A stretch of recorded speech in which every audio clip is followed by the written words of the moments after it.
story we tell ourselves is so important.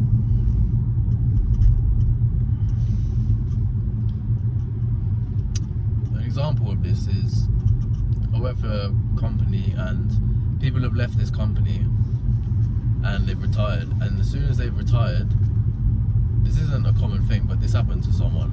He retired, and about 8 weeks after retirement he died. And you know, all the colleagues were like saying like, oh no, he was so stressed during his career, like he was treated badly, and you know, I blame the managers for his death, and like they were just trying to act like he was this really saint-like bloke. And you know, it was all the company's fault that he died, basically. And I remember hearing these stories. It was quite early when I joined the company, and I believed them. I thought, oh wow, he must have been treated really badly. But as over the years, I've realised, wait, did he take care of himself? It's all very well palming the blame off to other people, but did he actually take care of himself? Was he sober? Did he not drink alcohol? Did he exercise, go to the gym? You know, did he have a good balance in his life? Was he meditating? I guarantee you he wasn't doing any of these things. I know who he was. He was a guy who drank. He was a heavy drinker. I don't know if he was a smoker, but the fact that you were a heavy drinker straight away tells me he didn't look after himself.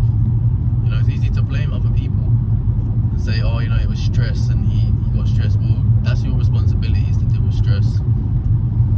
And it's a very sad story, but it's an example of how people take the blame. They play the victim. These people, I see their lifestyles. They like, there's another guy who I used to work with. I've seen him in my new office. You know, he's put on loads of weight, and he's outside smoking. It's like, well, why are you smoking? Do you not know, like, you're still doing that lifestyle, and you changed your life, and now you've gone back to that lifestyle. And if something happens to you, you're gonna play the victim and be like, oh, you know, it wasn't me, it was my job, or I was overworked, I was stressed, or you know, I had a heart attack. People never actually show you the process. They always just show you the end result. And I take so many lessons from these people. You know, they don't take responsibility for their health, and then they get health scares, and then they get health problems.